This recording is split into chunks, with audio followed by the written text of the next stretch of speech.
Bienvenue au service de midi, tout le monde. Est-ce qu'on peut donner au Seigneur une bonne main d'applaudissements, s'il vous plaît? Hey! Est-ce que je pourrais inviter chaque personne à être debout avec moi pendant quelques instants? Laissez-moi vous dire ceci, il y a quelque chose de hot qui va se passer aujourd'hui. Dieu est au rendez-vous et nous sommes convaincus que ce que nous avons vécu ce matin dans le service de 10 heures va continuer à midi. Dieu était au rendez-vous avec sa parole, avec l'onction du Saint-Esprit, et nous pensons que Dieu est encore ici avec nous. Est-ce que le Seigneur est ici, oui ou non? Hey, lorsque deux ou trois sont réunis en son nom, la parole dit, il est là. Il est là. Et vous et moi pouvons bénéficier de sa présence uniquement si nous sommes conscients qu'il est là. C'est la beauté de la parole de Dieu. La parole de Dieu nous enseigne des choses par rapport à la présence de Dieu. Lorsque ça dit, quand deux ou trois sont réunis en son nom, il est là. On n'a pas besoin de le sentir. On n'a pas besoin de sentir des chaleurs. On va laisser ça pour la ménopause. Si tu les sens, tant mieux. Mais c'est une connaissance de dire, Seigneur, je le sais que tu es là. La parole dit qu'il habite au milieu de l'adoration de son peuple.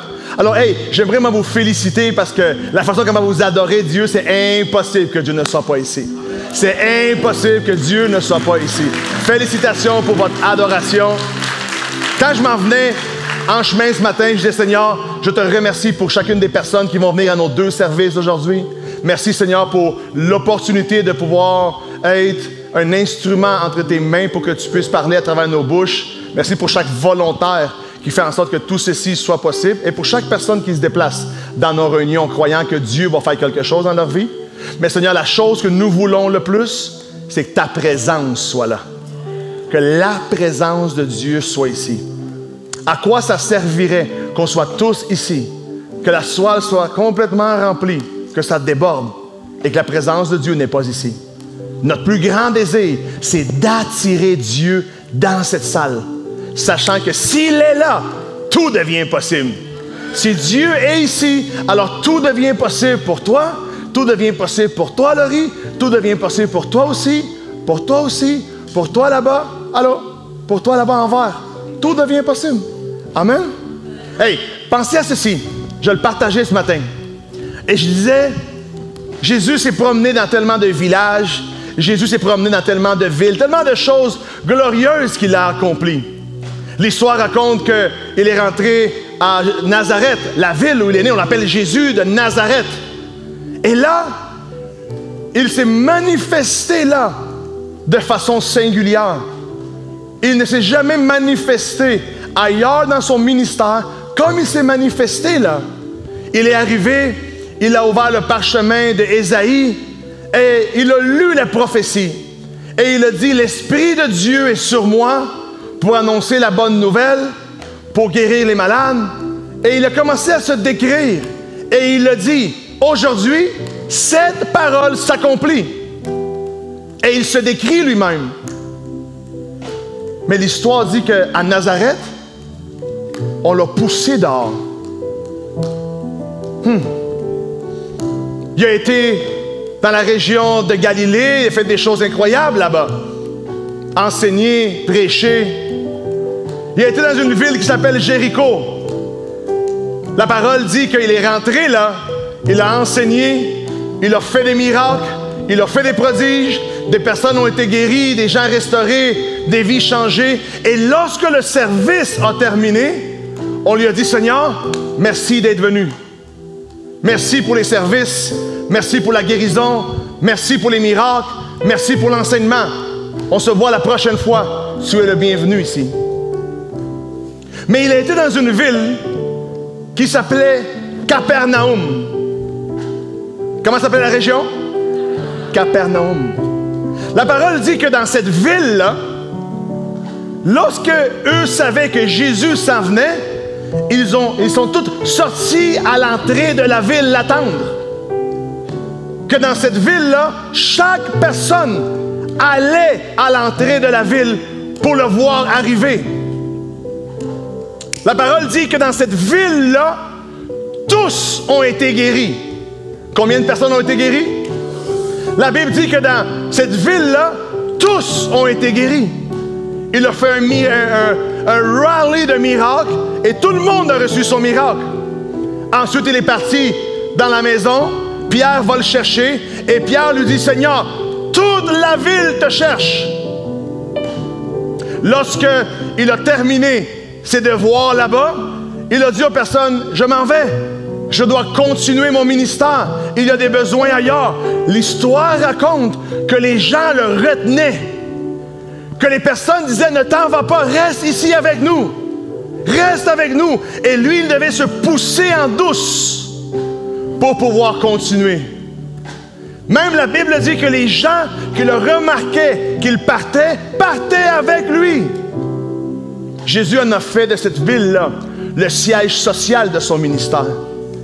80% des miracles qu'il a fait se sont produits dans cette région-là. Pour quelle raison?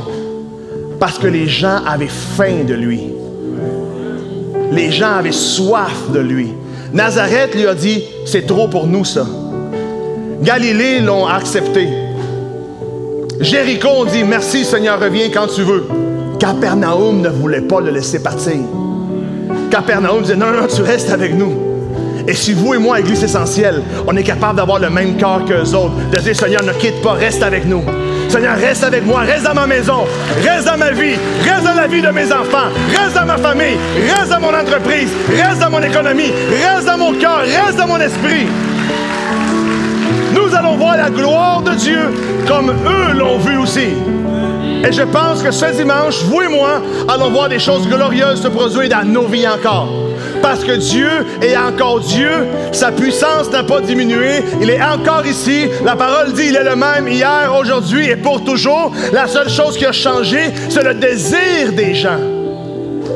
Mais si nous sommes cette communauté de foi-là, qui désire la présence de Dieu, pas d'une religion, mais d'une personne, de notre Père Céleste. Pas d'idéologie, mais de l'Esprit Saint en nous. Ça va transformer ta vie, ça va transformer ma vie et ça va m'emmener à un autre niveau. Est-ce que quelqu'un ici est prêt pour ça? Donne-lui une bonne main d'applaudissement. Là où il est célébré, il va toujours se manifester. Amen et amen. Donne un high five à 4-5 personnes et dis-leur, prépare-toi parce qu'on va passer une bonne après-midi ensemble.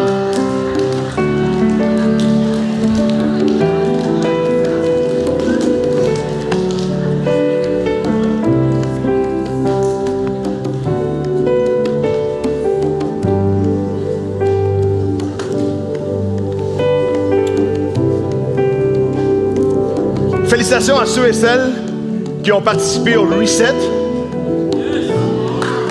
Félicitations. Merci à toute l'équipe aussi qui a rendu ça possible. Et il y a quelque chose de hot, c'est qu'un Reset, ça peut être intense. Mais rappelle-toi que lorsque ton téléphone est en mode Reset, même sa batterie shut down. Parce que ça prend un redémarrage. Et ça prend de prendre un envol. Et lorsqu'un avion prend son envol, je parlais avec le pilote de l'avion et il m'a dit, Georges, moi je disais, pourquoi ça coûte cher le gaz de l'avion? Je disais, ça coûte bien donc cher cette affaire-là. Et il me dit, on dépense 25% de notre gaz au décollage. Parce que c'est là qu'on a besoin de toute la turbine. C'est là qu'on a besoin du gaz à fond pour qu'on puisse prendre notre envol. Après, lorsqu'on a pris notre air d'aller et qu'on a atteint notre hauteur de vol, on tombe en consommation contrôlée. Un reset, des fois, c'est ça. Ça peut être intense au niveau de l'énergie à mettre, mais lorsque on avance et on grandit et on passe au prochain niveau, c'est là qu'on dit, ah wow, Seigneur, l'atmosphère de Dieu est tellement bon. L'atmosphère de Dieu est tellement glorieux.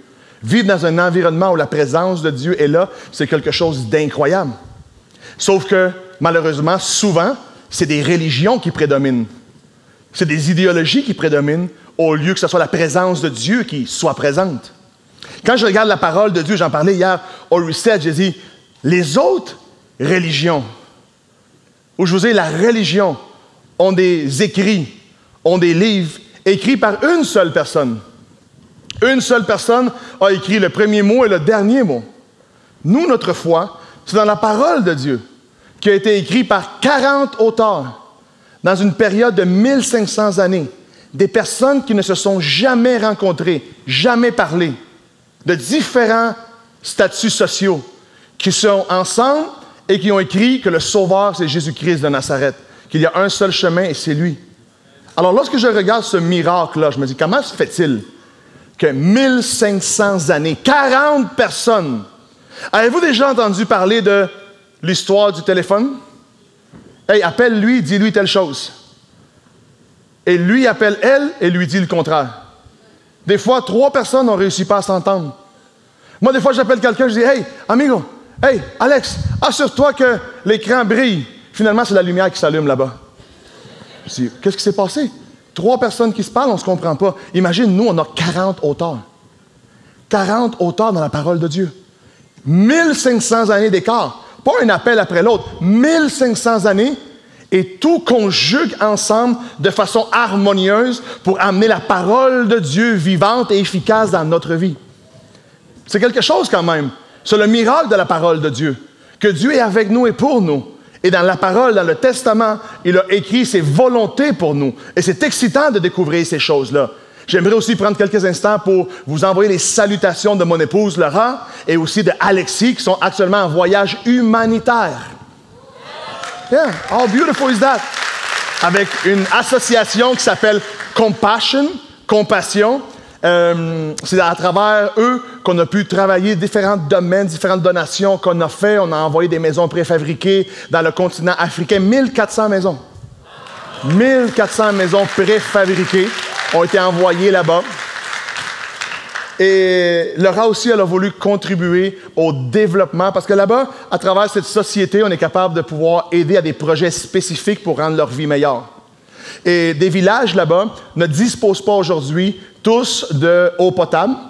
Et Laura a fait une donation afin qu'on puisse emmener un aqueduc complet vers un village de 200 000 personnes pour qu'ils puissent avoir de l'eau potable. Et Compassion, c'est quelque chose d'incroyable parce que leurs frais administratifs sont vraiment au minimal. Et on peut aussi avoir le privilège, une fois par année, d'aller voir aussi tous les projets qu'on a financés, les donations qu'on a fait. Alors, en 2026, c'est quelque chose qu'on va vouloir vous présenter également pour que vous puissiez voir qu'est-ce qu'on peut faire pour changer le monde. Et moi, je disais, Laura, tu sais quoi? Dieu nous a bénis de nous faire naître, de pouvoir opérer dans le ministère, d'être ici, dans un pays du premier monde.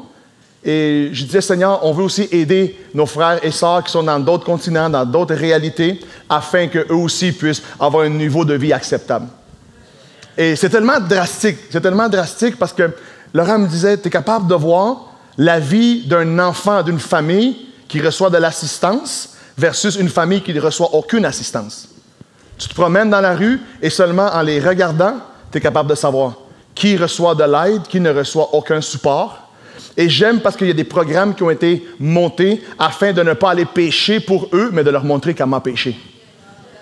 De ne pas leur donner des œufs et de la farine, mais de les aider à acheter des bouts de terre pour qu'ils puissent semer et pouvoir eux-mêmes avoir leur propre blé et également avoir toutes sortes de petits animaux, de bétail pour que chaque famille puisse se nourrir.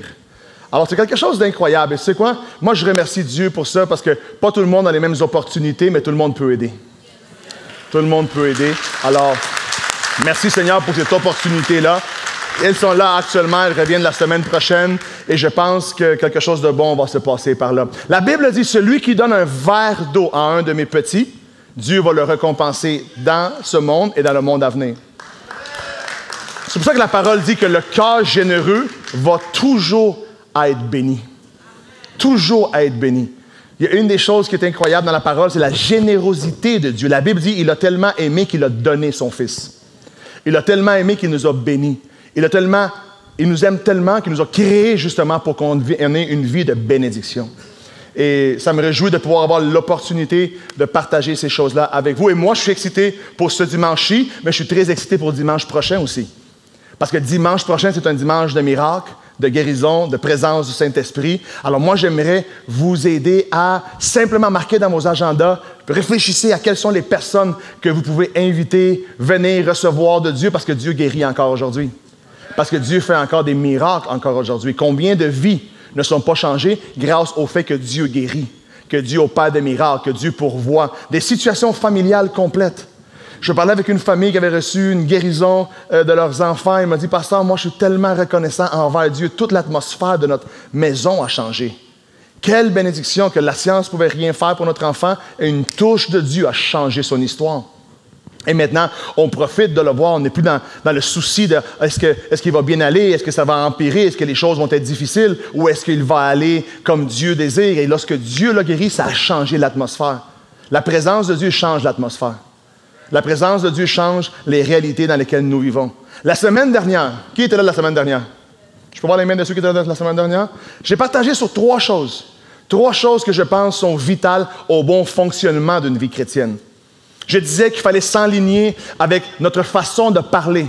Parler comme Dieu parle. Pour que nos paroles ne viennent pas canceller ce que Dieu veut faire. Si Dieu parle de nous, si Dieu parle dans la parole, sa volonté, le désir qu'il a pour nous et les choses qu'il a préparées pour nous, qu'on soit des personnes capables de nous aligner avec ce que Dieu dit. Que nos paroles à nous ne fassent pas compétition négative à ce que Dieu dit de nous, mais qu'on puisse collaborer avec lui. Que si Dieu le dit, je vais le croire, je vais le déclarer aussi et je vais le voir s'accomplir. Une des choses qui est miraculeuse, c'est justement avoir l'opportunité d'avoir cette conviction-là dans notre tête que, Seigneur, même si je ne le vois pas, je vais y croire. La foi, c'est ça. La foi, c'est de célébrer Dieu même lorsqu'on n'a pas encore vu le miracle. La foi a cette puissance-là de faire arriver toutes les choses que vous et moi, on croit, mais j'aime l'idée de célébrer par la foi aussi. J'aime l'idée dimanche de lever mes mains et de dire, Seigneur, je te rends toute la gloire.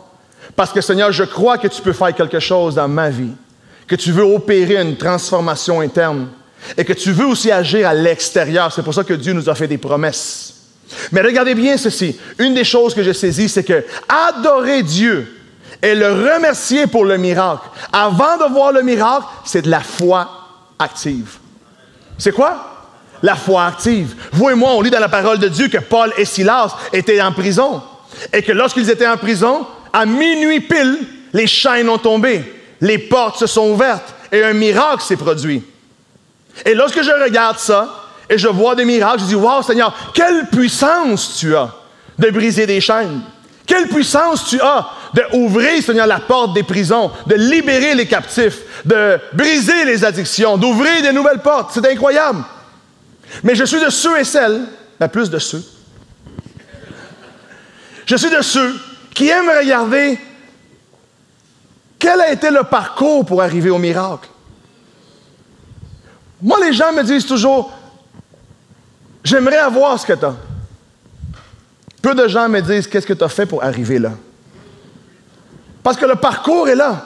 Le défi est dans le parcours. J'aime lire les versets précédents où la Bible dit que Paul et Silas étaient en prison. Mais ils n'étaient pas inactifs. Ils étaient actifs au milieu de leur tribulation. Ils étaient actifs à l'intérieur, au milieu de leurs problèmes. Des fois, il y a des personnes qui se noient dans une situation parce que malgré qu'ils sont dans une réalité compliquée, ils sont inactifs. Inactifs dans leur foi, inactifs dans leur croyance, inactifs dans le désir de dire « Seigneur, je crois que tu peux m'amener à un autre niveau ». La parole dit que malgré le fait qu'ils étaient en prison, ils étaient en adoration. Malgré le fait qu'ils étaient enchaînés, ils étaient en adoration. Maintenant, laisse-moi planter dans ton esprit 2 pensées. Les chaînes brisent ton adoration ou ton adoration brise tes chaînes? Parce que la parole dit qu'à minuit, un miracle s'est produit. À minuit, les chaînes sont tombées. À minuit, les portes se sont ouvertes. Mais à 11h59 et à 11h58 et à 11h57, malgré le fait qu'ils étaient en prison, la Bible dit qu'ils étaient en adoration. Voilà l'importance d'adorer Dieu. De lui dire, Seigneur, je te rends gloire. Reçois toute la gloire, que toute la terre soit remplie de ta présence, que ma maison soit remplie de ta présence. Parce que lorsque la présence de Dieu est là, les chaînes doivent tomber. Les portes fermées doivent s'ouvrir. Les murs et les murailles doivent se défoncer. Je répète encore, notre adoration brise les chaînes ou les chaînes brisent l'adoration. Moi, je dis, Seigneur, aucune difficulté va m'empêcher d'adorer. Aucune réalité contraire à ma volonté va m'empêcher d'adorer. Parce que si ça m'arrête d'adorer, l'ennemi sait quoi faire pour me pousser de Dieu. Parce que si la parole dit qu'il habite au milieu de l'adoration de son peuple, et si je retiens l'adoration, comment est-ce que Dieu peut être avec moi? Alors, c'est des déterminations que vous et moi devons prendre. Si nous voulons voir Dieu agir, si nous voulons continuer de voir la gloire de Dieu, soyons des personnes qui sont capables d'adorer Dieu, de reconnaître sa présence. La semaine dernière, je parlais que nos paroles s'accordent avec sa parole. Ensuite, je parlais du fait que mes pensées doivent être en accord avec les pensées de Dieu pour moi, afin que je puisse me voir à l'intérieur de chacune des promesses pour que je puisse les recevoir. J'ai dit à la fin que mon niveau d'honneur va déterminer mon niveau de valeur. Il y a des personnes que la présence de Dieu est là, et eux sont comme...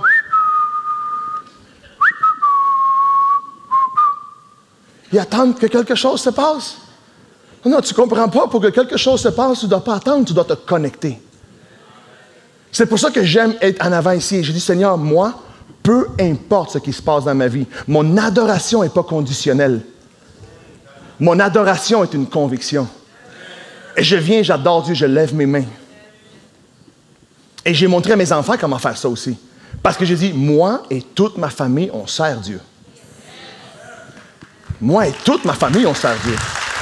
Moi, je suis un croyant chrétien de première génération. Moi, je ne suis pas né dans ceci. À 20 ans, j'ai eu une expérience avec Dieu. Alors, je suis maintenant en train d'élever mes enfants qui ont 15, 14 et 11 ans. Et je les élève pour la première fois. Alors moi, je n'ai pas l'expérience de quelqu'un qui élève des enfants dans la foi. Alors, je me laisse guider. J'essaie d'apprendre du mieux possible. Je lis des livres. Mais je me rappelle qu'un jour, j'ai dit, Laura, on va leur montrer comment adorer. On va leur expliquer pourquoi. Tout ce qu'on a ici vient du fruit du travail, mais c'est Dieu qui a donné le travail. Tout ce qu'on a ici vient du fruit de nos efforts, mais c'est Dieu qui a donné la possibilité de pouvoir mettre nos efforts en pratique. Alors moi, j'ai dit, pour ça, on adore Dieu. Alors j'ai expliqué à mes enfants c'est quoi la source du miracle. Et j'ai mis une vidéo YouTube et j'ai dit à mes enfants, voici comment on adore Dieu. On lève nos mains et on adore Dieu. Peu importe la circonstance, peu importe la situation. C'est pour ça que vous me voyez ici en train d'adorer Dieu. Et vous et moi, on doit être ce genre de personnes-là, qu'on sait réagir, qu'on sait répondre à la présence de Dieu. J'ai fait un voyage, on a eu l'opportunité dernièrement de participer à cette croisade de guérison-là, incroyable la multitude qu'il y avait là. Et les gens de la présidence, les autorités régionales, provinciales étaient là. Et on nous a expliqué, lorsque vous allez voir ces gens-là rentrer, levez-vous et tenez-vous droit et lâchez vos téléphones. 3 choses à faire. Levez-vous, tenez-vous comme il se doit, lâchez vos téléphones. Et là, le premier ministre rentre. On s'est levé, on s'est tenu droit, on a lâché nos téléphones. Il y en a qui l'ont même fait tomber. Tout le monde, les gens cherchaient leur téléphone après. Et moi, j'ai dit, l'Église va être pareille. Quand le grand roi rentre, lèvons-nous, tenons-nous droit, lâchons nos téléphones et adorons Dieu comme il se doit. Si je suis capable de me tenir comme il faut devant le premier ministre, comment ne pas me tenir comme il faut devant le grand roi des rois, Seigneur des seigneurs? Ayons ce niveau d'honneur-là. Amen. Lorsque Dieu est là, soyons cette Église-là, comme les gens de Capernaum, qu'à cause de l'honneur, à cause du désir qu'ils avaient de voir Christ en eux, ne voulaient même pas le laisser partir. Les histoires disent qu'ils devaient se faufiler. Imagine, Jésus devait dire, je reviens. Et il partait. C'est fou, non? Parce que les gens ne voulaient pas le laisser partir. Pourquoi? Parce qu'ils savaient qu'avoir Christ dans leur vie, c'est une valeur sûre. Les hommes mariés, on le sait, une femme heureuse, valeur sûre. Valeur sûre. Amen? C'est clair. Il y en a qui la prennent à la bonne, il y en a qui la prennent à la mauvaise. Moi, j'ai comme appris un peu des deux. Mais j'ai compris aujourd'hui. Une valeur sûre. Avez-vous déjà vu jouer Stephen Curry? What a guy, hein? Lui, c'est un gars de valeur sûre. Avez-vous déjà remarqué comment il joue? Oui ou non? Hein? Lui, il arrive, il a son ballon, il dribble son ballon, il lance, il s'en va. Il ne voit même pas si elle scorer. Mais lui, il sait, moi, valeur sûre. Quand moi, je lance mon ballon, je peux partir. Moi, je me rappelle que j'écoutais ses matchs et je le voyais lancer et là, la caméra le filme lui. Puis on savait qu'il avait scoré à cause de la foule. Valeur sûre. La parole de Dieu, la Bible dit, est une valeur sûre. Alors moi, je peux prier, partir. Moi, je peux prier, partir. Parce que je le sais que c'est entre les mains de Dieu et une prière, ça fait ça. Ça prend une situation, ça la met entre les mains de Dieu. Et si c'est entre les mains de Dieu, c'est dans un lieu sûr, dans un lieu sécure. Amen. Moi, à ce temps, j'ai commencé à faire ça. J'ai dit, Seigneur, mon travail.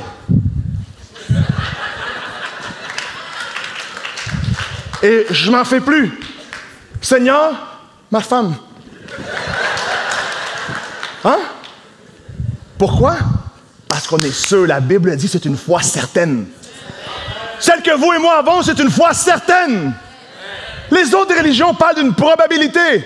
Les autres religions parlent de peut-être. Hein? Peut-être dans un nouveau monde. Peut-être dans la réincarnation, tu vas ressembler à un prince ou à George Clooney. Peut-être. Comment mettre ta foi dans peut-être? Valeur sûre. Hein? Oui ou non? C'est l'assurance que Dieu nous donne d'avoir une valeur sûre. Notre roi pense différemment. Il est capable de faire au-delà de tout ce que nous lui demandons, pensons, même imaginons. Quelqu'un racontait l'histoire d'un prince de l'Arabie Saoudite, un roi de l'Arabie Saoudite. Et ce roi-là voulait apprendre à jouer au golf. Et il a dit, je vais engager le meilleur joueur de golf. Et il a regardé le PGA et il a engagé le meilleur joueur. Et son bureau le contacte et il envoie son jet privé le chercher. Il vient en Arabie Saoudite. Il lui donne les classes de golf. Et il joue au golf. Il joue et il apprend à jouer. Pour que ça marche, il prend toutes les classes. À la fin, il devient quand même un joueur qui comprend la technique. Maintenant, il manque la pratique. Et il lui dit ceci. Il lui dit, « Cher joueur de PGA, qu'est-ce que je peux faire pour toi pour te remercier d'avoir quitté le championnat, d'avoir quitté ta famille et d'être venu ici? » Et lui, il lui dit, « Rien, ça me fait plaisir. Quel privilège d'avoir voyagé en jet privé. Quel privilège d'avoir resté dans votre palais. Incroyable, le service. C'est fou de voir ces choses-là. » Et lui dit, non, demande-moi quelque chose. Et vu qu'on parle de golf, il lui a dit, offre-moi, si tu veux m'offrir quelque chose pour signaler l'expérience qu'on a vécue ensemble, que peut-être on ne la revivra plus, envoie-moi des bâtons de golf. Des bâtons de golf. OK. Répartis en jet privé, la vie continue, les choses s'en vont, tout est beau, tout est correct. Une semaine plus tard, pas de bâton de golf. 2 semaines plus tard, il dit, le roi a peut-être oublié. 3 semaines plus tard, le roi a peut-être oublié. C'est pas grave, j'ai voyagé en jet privé. On a payé mes honoraires. J'ai mangé la meilleure nourriture. J'ai demeuré dans un palais en Arabie Saoudite. Pas à Greenfield Park, là. En Arabie Saoudite, là. Une autre histoire, une autre vie, différent. Différent, les gars sont en robe. Whatever. 1 mois et demi plus tard, il reçoit une lettre recommandée. Et dans la lettre recommandée, dans l'histoire que j'ai entendue, la personne disait qu'il a reçu une feuille. Et dans cette feuille-là, c'était un acte de propriété où il a reçu un des meilleurs terrains de golf de sa ville en cadeau. Un 18 trous pour lui tout seul, ça lui appartient maintenant, c'est son cadeau. Pourquoi je vous dis ceci? Parce que les rois pensent différemment. Notre roi pense différemment. Notre roi pense différemment. Lui a dit, donne-moi un bâton. Lui, l'autre, lui envoie un terrain de golf à lui. C'est pour ça que la Bible dit, il est capable de faire au-delà de tout ce que nous demandons, pensons, même imaginons. Pour quelle raison? Parce qu'un roi pense différemment. Une valeur sûre. Quand tu le mets entre les mains de Dieu, ça devient une valeur sûre. Amen. Hey, laissez-moi aujourd'hui rajouter deux choses. J'aimerais rajouter deux actions. J'ai appelé ce message-ci « Deux actions simples qui vont changer notre vie ». Deux quoi? Deux actions simples qui changent notre vie. Moi, je suis de ceux qui se disent « Seigneur, donne-moi des messages simples. Laisse les messages compliqués aux autres. » Moi, je dis « Seigneur, nos vies sont déjà assez compliquées. » C'est compliqué des fois au travail, c'est compliqué dans nos relations, c'est compliqué à l'extérieur. On a tellement de défis, Seigneur, que donne-nous des messages simples pour pouvoir nous aider. Et moi, je passe plus de temps. Un jour, quelqu'un me dit, comment tu montes ton message? Je dis, moi, je passe plus de temps. Quand Dieu m'a partagé les choses que j'ai à annoncer, je passe plus de temps à penser à comment je vais le dire simplement. Comment le démystifier, comment le rendre simple. Et j'aime partager à mes enfants. Mes enfants me disent, « Pa, de quoi vas-tu parler demain? » Ou des fois, je m'en viens dans la voiture, puis Roméo il me dit, « Pa, de quoi tu vas parler? » Et là, je dis, « Ah, Daddy, that's powerful. » Puis moi, je dis à ma femme, si lui peut le comprendre, tout le monde peut le comprendre. Si un enfant de 14 ans peut comprendre un message, ça veut dire que c'est bon pour nous tous. Amen. Êtes-vous prêts? Deux choses qui vont changer notre histoire. Et je tire ces deux choses-là d'un personnage dans la parole de Dieu qui est dans l'évangile de Marc qui s'appelle Bartimée. Comment s'appelle Bartimée? La Bible dit que cet homme-là était dans une situation, il était aveugle. Il était mendiant, il était dans la rue. Moi, je pense que cet homme-là, à un moment donné, voyait. Et quelque chose s'est produit dans sa vie qui a causé qu'il ne pouvait plus voir. Maintenant, l'histoire dit qu'il était dans la rue, il était mendiant. Peut-être qu'il est né dans une famille normale. Peut-être à un moment donné de son histoire, il a vécu une situation choquante et il a perdu la vue. Et je trouve triste que la Bible dit mendiant parce que probablement ses parents étaient déjà décédés.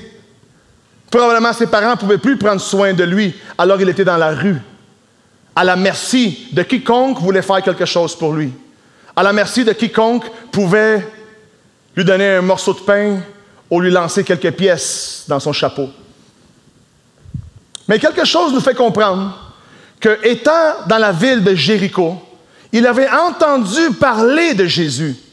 Il avait entendu des histoires. Il avait entendu des rumeurs.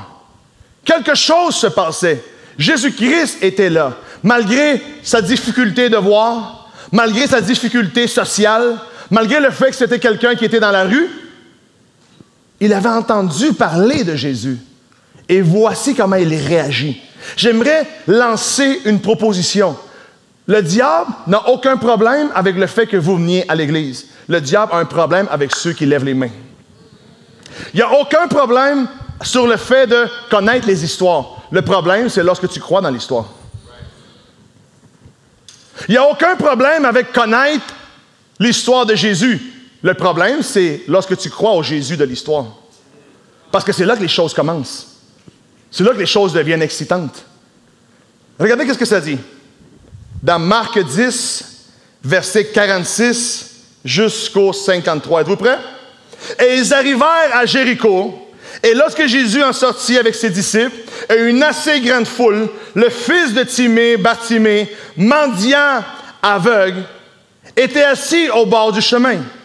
Et il entendit que c'était Jésus de Nazareth, et il se mit à crier, « Fils de David, Jésus, aie pitié de moi! » Et plusieurs le reprenaient pour le faire taire.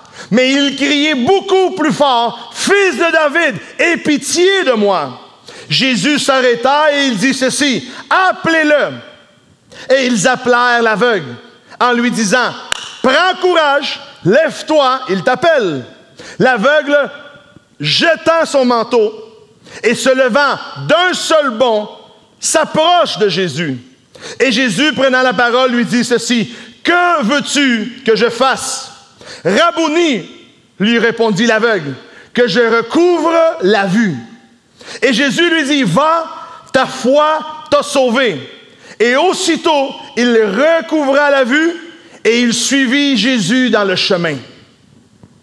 Cet homme-là a fait deux choses qui ont changé son histoire. Combien de choses qu'il a fait? La parole dit qu'il entend du grabuge, il entend du mouvement, il voit qu'il y a quelque chose qui se passe dans la ville qui n'est pas habituel. Et il demande aux personnes, il dit, est-ce que c'est un tournoi sportif? Est-ce que c'est un rallye politique? Qu'est-ce qui se passe-t-il? Pourquoi il y a tellement de personnes? Qu'est-ce qu'il y a?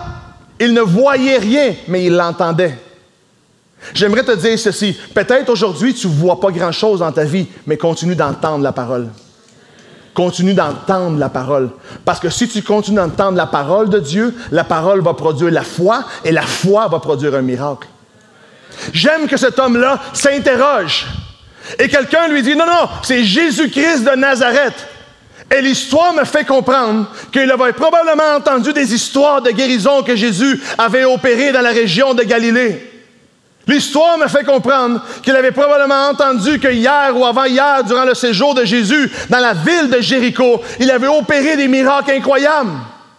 Et peut-être il se disait à l'intérieur de lui, pourquoi je n'ai pas été à la réunion? Ou peut-être il s'est dit, j'avais personne pour m'emmener. Je suis pris dans mon sort. Je suis pris dans ma réalité. Mais il a entendu les histoires. Il n'a rien vu, mais il a entendu. Il n'a rien vu, mais il a entendu. Et la Bible dit que la minute qu'il a su que c'était Jésus-Christ de Nazareth, il a activé son honneur. Il a activé sa foi. Vous et moi devons être des personnes capables d'activer notre foi, d'être certains que si Dieu est là, que Dieu avec moi fait que je sois plus que victorieux. La Bible dit, Emmanuel, Dieu avec nous, Dieu avec moi. Ça change la donne, ça change l'histoire. Et immédiatement, il s'est mis à crier. Et il a dit, Fils de David, aie pitié de moi. Son cri nous donne la révélation de Jésus-Christ qu'il a. Je vais le dire de l'autre côté ici. Ce qu'il a crié nous donne la révélation de Jésus-Christ qu'il avait, sa perception de Dieu. Il y a des personnes qui vivent des situations dans leur vie, ces situations-là ne vont jamais se retrouver entre les mains de Dieu. Pourquoi? À cause de leur perception de Dieu. Qui se disent, moi, Dieu ne peut rien faire pour moi. Alors ils ne prient pas. Cet homme-là avait une perception de Jésus qui disait, je suis capable de croire qu'en lui et avec lui, je vais recevoir mon miracle. C'est pour ça qu'il a crié. Parce qu'il aurait pu aussi agir différemment. Il aurait aussi pu réagir de façon que, hey, rien ne se passe. C'est Jésus de Nazareth. Hey, et la Bible dit, il a crié. La Bible dit que Jésus quittait la ville. Et il a crié tellement fort. Deux choses. Devant notre vie, devant nos situations, devant nos réalités, deux choses s'offrent à nous. Est-ce qu'on s'expose à Dieu ou on laisse passer Dieu? Devant Goliath, David avait deux options. Deux options. Combien d'options David avait? Deux options. Il aurait pu dire, il est tellement grand que c'est sûr qu'il va me vaincre. Ou il pouvait se dire, il est tellement grand que c'est sûr que je ne le manquerai pas. Quelle sorte de foi on a? Quelle sorte de Dieu j'ai? Quelle est la révélation de Dieu que j'ai? J'aime la révélation de David qui a dit, Goliath est tellement grand, mon opposition est tellement grande, mon problème est tellement grand, mais mon Dieu est tellement géant que c'est impossible que Dieu le manque. C'est impossible que Dieu le manque. Ma révélation de Jésus-Christ est que tout ce qui s'élève devant moi doit être mis devant lui.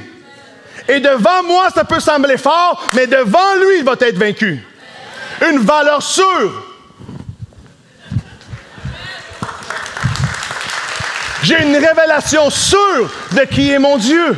que je ne suis pas seul, que plus fort est celui qui est à l'intérieur de moi que celui qui est à l'extérieur de moi. Cet homme-là, lorsqu'il a entendu que Jésus passait et que Jésus quittait, il s'est mis à crier. Il a dit, « Fils de David! » Et les gens ont commencé à le faire taire. Ta foi va toujours déranger tes circonstances. Je vais le dire ici. Ta foi va toujours déranger tes circonstances. Ta foi dérange les circonstances. La parole dit que Jésus-Christ arrivait et les possédés par des démons commençaient à shaker. Pourquoi? Parce que les esprits savaient que lorsque Jésus est là, eux devaient partir. Ça commence, la foi dérange les circonstances. La foi dérange la maladie, parce que lorsqu'il y a de la foi, la maladie doit partir. La foi dérange la dépression, parce que lorsqu'il y a de la foi, la dépression doit partir. La foi dérange les circonstances compliquées, parce que lorsqu'il y a de la foi, l'impossible devient possible. Et Dieu agit. Et si quelqu'un croit, pas si quelqu'un fait juste lire, pas si quelqu'un fait juste connaître l'histoire. La Bible dit, ceux qui croiront verront la gloire de Dieu. Ceux qui croiront vont voir la gloire de Dieu. Attention, parce que des fois, les circonstances internes nous parlent plus fort que la foi qu'on est appelé à manifester. Cet homme-là s'est mis à crier et immédiatement, on a voulu le faire taire. Mais j'aime le monde qui persévère, moi. Alors, j'aime le monde qui sont solides, moi. J'aime le monde qui ont des convictions, moi. J'aime parler avec des croyants qu'une colonne. J'aime parler avec des croyants qu'une foi inébranlable. Qui me disent, mon ami, ça va bien, même si ça va mal. Je dis, I love this. J'aime ça. Bonne attitude. Attitude pour le miracle. Ça va bien, même si ce que je vois est négatif, ce que je ressens est positif. Parce que même l'extérieur peut mal aller, mais si l'intérieur va bien, l'intérieur va vaincre sur l'extérieur. Si Dieu a planté une semence de grandeur à l'intérieur de toi, peu importe ce que tu vois à l'extérieur, cette semence de grandeur-là est appelée à grandir, à fleurir, à porter du fruit. Et elle est appelée à être à l'existence. Une valeur sûre. Un 3 points sûr pour toi. Si tu es quelqu'un qui vit par conviction, tu as déjà 3 points d'avance sur ton ennemi. Cet homme-là vivait par conviction. Il était aveugle. Il était mendiant, handicapé, mais avec des convictions. Comment se peut-il qu'un mendiant, un aveugle, un handicapé a plus de convictions que toi? C'est fou, non? J'ai dit, Seigneur, enseigne-moi de cet homme-là. Et il a crié plus fort. La Bible dit, ses circonstances voulaient repousser sa foi, mais il a crié plus fort. Qu'est-ce que ça veut dire? Il a affiché sa conviction. Il a dit, « Fils de David, aie pitié de moi! » Et Jésus l'a entendu. Il a été capable, par son cri, de le faire revenir. Celui qui partait parce qu'il avait fini, maintenant revient parce qu'il a crié. Laisse-moi te dire ceci, que ton cri le fasse toujours revenir vers toi. Crie pour ton économie. Crie pour ta famille. Fais ce qu'il y a à faire, mais crie vers lui. Qu'il ne quitte rien et aucun des aspects de ta vie, qu'il soit toujours à l'œuvre. Moi, je dis, Seigneur, quand ça va mal, j'ai besoin de toi. Seigneur, quand ça va bien, je crois pour plus. Mais reste avec moi, dans tous les domaines de ma vie. Pas dans une portion, mais dans tout. Premièrement, toi. Premièrement, toi, sois là. Et ensuite, Seigneur, agis selon ma foi. Et moi, je suis de ceux qui croient. Je suis de ceux qui croient. Parce que moi, je ne devais pas être ici. Je devais avoir rien de ce que j'ai eu. Je ne devais pas vivre comme je vis, mais par la grâce de Dieu, par un cadeau immérité, Dieu a honoré notre foi. Et il a fait des choses incroyables. Vous savez quoi? La Bible dit, imitez la foi des autres. Paul a dit, imite-moi, parce que moi, j'imite Jésus-Christ. Qu'est-ce qu'il est en train de dire? Il est en train de dire, si tu ne sais pas comment vivre, imite quelqu'un. Imite ton leader de clique, imite la personne qui t'a invité ici. Dis, Seigneur, moi, je ne connais rien de ça, mais Seigneur, je veux avoir la même foi que le pasteur y a. Je veux avoir la même conviction. Pourquoi? Pour que Dieu s'active et que tu puisses goûter que Dieu est bon. C'est difficile de croire sans rien voir. Cet homme-là a été capable de rien voir, mais de croire. C'est pour ça que la Bible dit, bénis ceux qui reçoivent, mais ça dit aussi, bénis ceux qui ont cru sans voir. Il a opéré avec ce qu'il possédait. Je vais le redire plus tranquillement. Il a opéré avec ce qu'il possédait. Pas de vue, pas d'argent, pas de direction, mais il pouvait entendre. Et lorsqu'il a su que Jésus passait, il a dit, il ne va pas passer d'ici sans faire mon miracle. Et il a crié. Et ensuite, la Bible a dit, lorsque Jésus lui a dit, amenez-moi-le, les personnes ont dit, hey, prends courage. Les mêmes personnes qui l'empêchaient de manifester sa foi, maintenant, ils lui ont dit, mon ami, prends courage. Tu as vu comment les émotions sont changeantes? Tu as vu comment se fier à nos émotions, c'est quelque chose de nocif? Parce qu'on lui a dit quelques mots précédents, on lui dit, hey, tais-toi, tu déranges. Mais maintenant, Jésus dit, amenez-moi-le. Et ces mêmes personnes-là ont dit, hey, bon courage. C'est comme des bipolaires dans la Bible. Du monde bipolaire, ou du monde flyé. Il y en a partout de ceux-là. Ne vous laissez pas, n'ayez pas une foi bipolaire. N'ayez pas une foi bipolaire. Que le lundi, je crois, le mardi, je suis plus sûr, le mercredi, je rebondis, le jeudi, je ne sais plus, j'arrive le dimanche ici en rampant. De peine et de misère. Non, vivez en victorieux. La Bible dit, on a parti en victorieux pour vaincre. C'est ce que la Bible dit de toi et de moi. C'est pour ça que la première journée, le premier dimanche, on est là le dimanche, la première journée de chaque semaine. Comment? En victorieux pour vaincre sur notre semaine. Amen. On est venu souvent dire, Seigneur, merci pour ta présence, merci pour ton pardon, merci pour ton salut, merci pour tes promesses, et merci, Seigneur, parce que je sais que le meilleur commence aujourd'hui, qu'une meilleure semaine commence maintenant. J'aime que la Bible dit, emmenez-moi-le. Et au verset 50, il réagit. Jésus l'appelle, Jésus dit, viens. Et la Bible dit, il réagit. La parole dit que vous et moi, chrétiens, sommes appelés sauvés.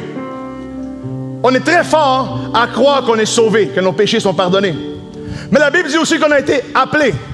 Appelés à quoi? À une sainte vocation, qui est de partager la bonne nouvelle, de partager notre histoire, de partager que Dieu est réel, que Dieu est vivant, que Dieu fait des choses glorieuses, que Dieu sauve encore aujourd'hui, que Dieu guérit encore aujourd'hui, que Dieu libère des addictions encore aujourd'hui, que Dieu restaure les familles encore aujourd'hui.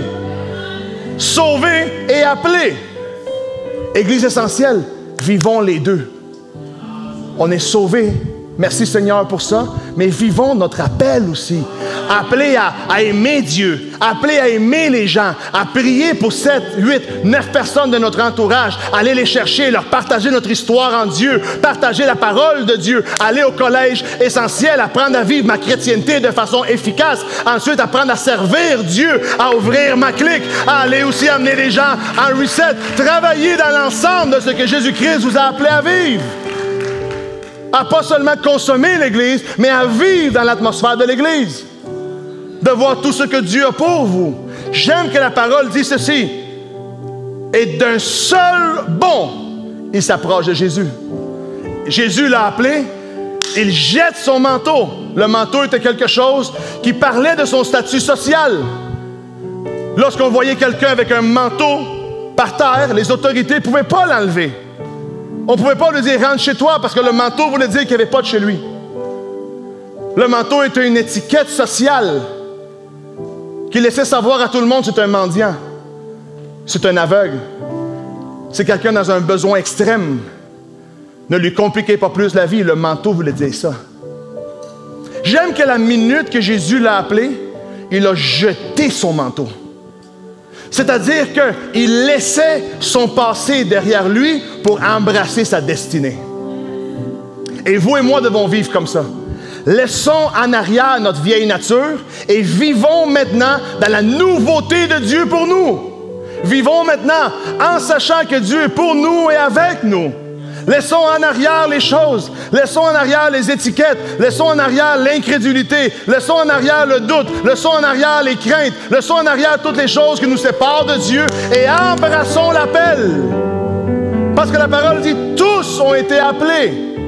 J'aime que Bartimée a été appelé et la parole dit « d'un seul bond », c'est-à-dire rapidement. Agissez dans la foi rapidement. Fais avec moi comme ça. Moi, j'aime nos frères et sœurs africains, haïtiens, parce que des fois, je prêche, puis j'entends comme... Hein? J'aime ça, Laurie. Je t'avoue que l'Église m'a aidé à être dans la paix avec ça. Parce que moi, quand j'entendais comme ça, la seule chose que je pense, c'est Laura qui me disait « Hey, tu me parles pas comme ça, bro. » Alors, quand j'entends des claquements de doigts maintenant dans l'Église, ça me guérit maintenant. Ça me guérit de la pression de ma femme de dire « Hey, écoute-moi, toi. » Puis ça me faisait peur. Ça me faisait peur parce que moi, je disais « Pourquoi qu'elle dit toi, qu'elle fait comme ça? » Je suis comme « Je suis gros de même, moi? Il faut qu'elle aille pousser chaque extrémité. » Mais j'aime que la Bible dit immédiatement, il est venu vers Jésus. Et Jésus lui a dit quoi? Qu'est-ce que je peux faire pour toi? Cet homme-là, c'était clair. Seigneur, que je retrouve ma vue. Et Jésus lui dit quoi? Immédiatement, va, ta foi t'a guéri. Ta foi t'a sauvé. Ça veut dire la même chose. Ta foi t'a aidé à conquérir ton miracle. Amen. Le miracle vient par la foi. Le miracle vient pas parce que Georges est là. Le miracle vient pas parce que non. Le miracle vient parce qu'il est là. Parce que lui, avec nous, c'est une valeur sûre. Amen. Et Jésus lui dit ceci.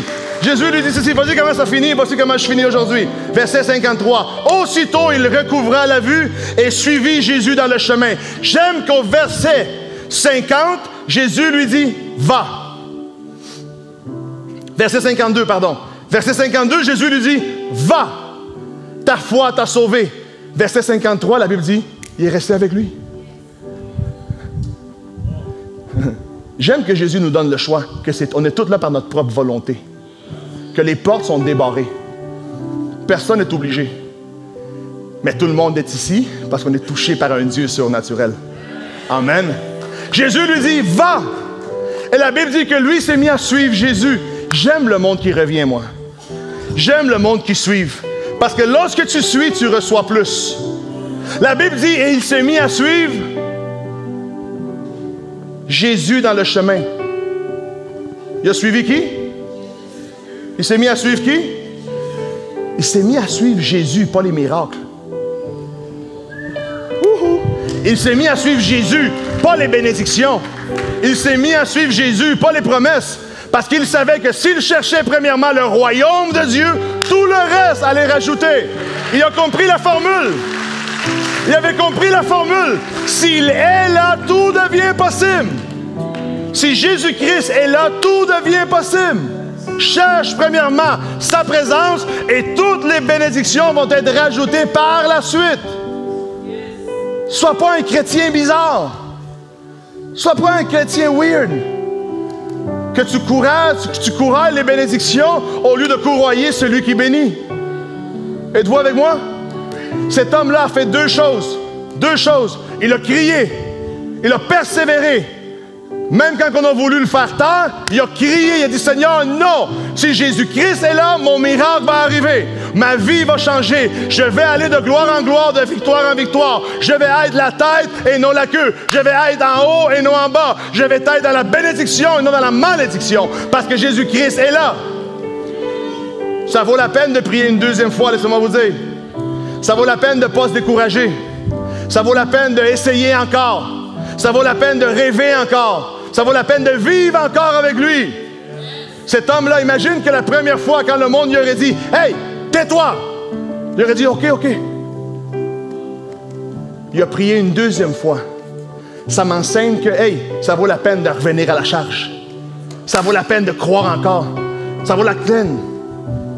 Ça vaut la peine. Et la deuxième chose, c'est la dernière chose qu'il a fait. Il s'est mis à suivre Jésus dans le chemin. Soyons ce genre d'église-là, qui crie avec persévérance, qui prie avec détermination, qui vit avec conviction et qui ne lâche pas Jésus-Christ dans le chemin. Que le chemin, que le parcours, que le processus ne me décourage pas de suivre Jésus. Amen.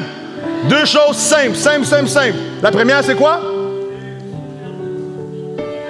C'est quoi ici?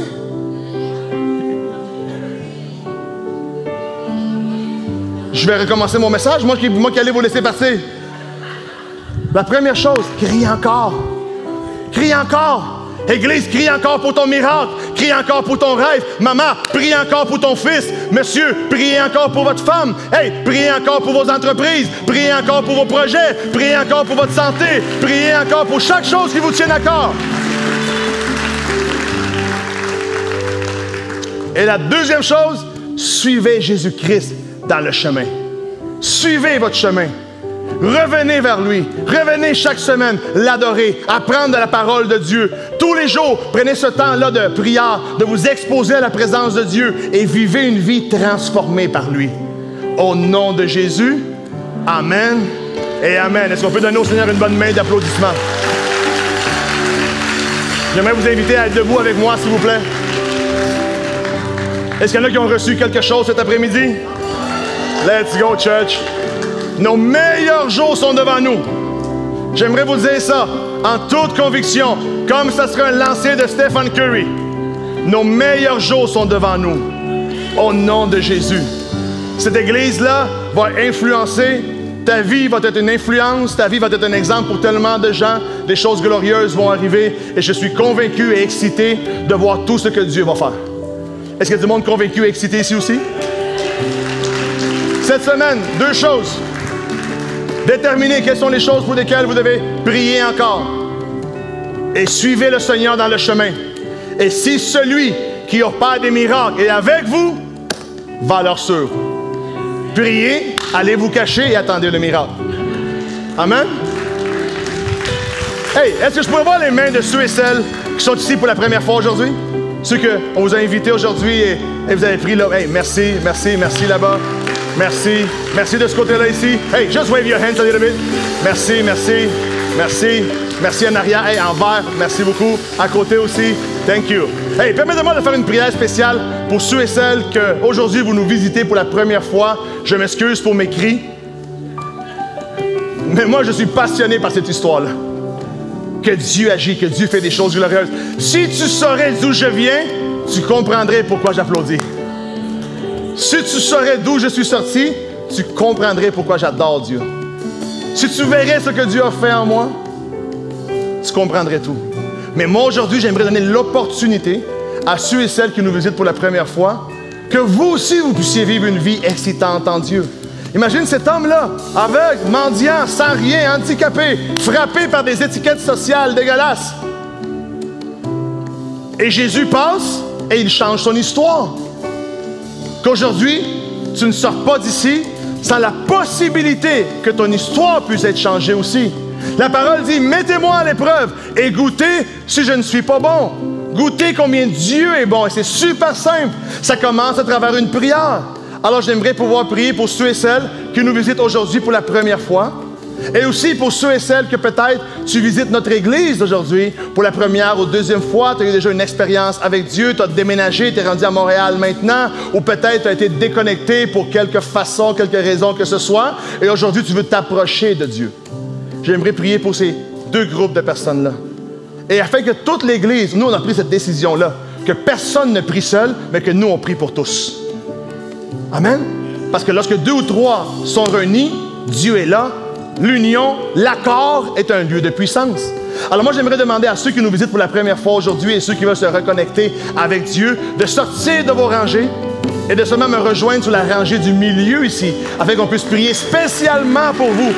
Laissez passer les gens qui ont levé les mains, encouragez-les à passer. Hey, let's go, ne manque pas l'opportunité. Ce dimanche après-midi, ne manquez pas l'opportunité. Avancez avec vos amis, avancez avec vos invités. Ne les laissez pas dans leur rangée. Que Dieu puisse faire quelque chose dans leur vie à eux aussi. Hey, donnez-leur une bonne main d'applaudissement à quelqu'un, s'il vous plaît. Bravo pour votre courage. Encore 3 personnes. Encore 3 personnes dans la salle qui doivent avancer. Que Dieu t'appelle. Hey, Dieu t'appelle comme Dieu a appelé. Comme Dieu a appelé Bartimée. La Bible dit, amenez-moi-le, on lui a amené. Et voilà. Félicitations pour votre courage. Félicitations. Les gens qui répondent à Dieu. Les gens qui répondent à Dieu se positionnent dans leur vie pour voir des choses glorieuses. Les gens qui répondent à Dieu sont positionnés miraculeusement et les choses commencent à se produire. Alors permettez-moi de vous poser une simple question. Lorsque Bartimée s'approche de Jésus, Jésus lui dit, « Que puis-je faire pour toi? » Et tout de suite, il y avait un besoin. Quelle est cette chose-là que Dieu peut faire pour vous? Une seule chose, que tu dis, « Seigneur, fais ça pour moi. Aide-moi avec ça. Ma vie serait tellement plus facile si tu pourrais m'aider avec ça, Seigneur. » Afin que tu puisses voir comme un clin d'œil de Dieu. Comme que Dieu t'aime, que Dieu prend soin de toi, que si c'est important pour toi, c'est important pour lui aussi. C'est le miracle d'avoir un Père céleste. C'est le miracle d'avoir un Père céleste qui nous aime. Si c'est important pour nous, ça l'est pour lui aussi. Il a à cœur votre vie. Alors permettez-moi qu'on puisse faire une prière ensemble. Et peut-être l'Église, on peut prier ensemble aussi. Qu'est-ce que vous pensez? Juste étendre vos mains vers eux et appliquer un peu de votre foi sur leur vie afin qu'eux aussi puissent vivre des choses incroyables. Et priez avec moi et dites, Seigneur Jésus, cet après-midi, comme dans la vie de Bartimée, nous sommes ici et nous croyons que tu peux agir encore aujourd'hui. Je te demande d'agir dans ma vie. Voici le miracle que j'ai besoin. Qu'à partir d'aujourd'hui, ma vie soit touchée par toi et transformée. Au nom de Jésus, que cette journée ne passe pas sans que j'ai vu, Seigneur, ce miracle s'opérer dans ma vie. Je ne suis pas seulement venu entendre, mais je suis venu croire qu'en toi, rien n'est impossible. Sois mon Seigneur, sois mon Sauveur. À partir d'aujourd'hui, Seigneur, je dis oui et je crois en toi. Au nom de Jésus. Amen. Et amen. Est-ce qu'on peut donner une bonne main d'applaudissement, s'il vous plaît, à ceux et celles qui ont fait la prière avec nous? Hey, moi j'ai fait cette prière comme ça, simple, il y a 20 ans, et jour après jour, j'ai vu des choses incroyables se produire dans ma vie. Et une des choses excitantes, c'est que Dieu ne fait exception de personne. Si Dieu l'a fait avec moi, si Dieu l'a fait avec eux, Dieu le fait avec vous aussi. Alors préparez-vous à voir des choses dans votre vie.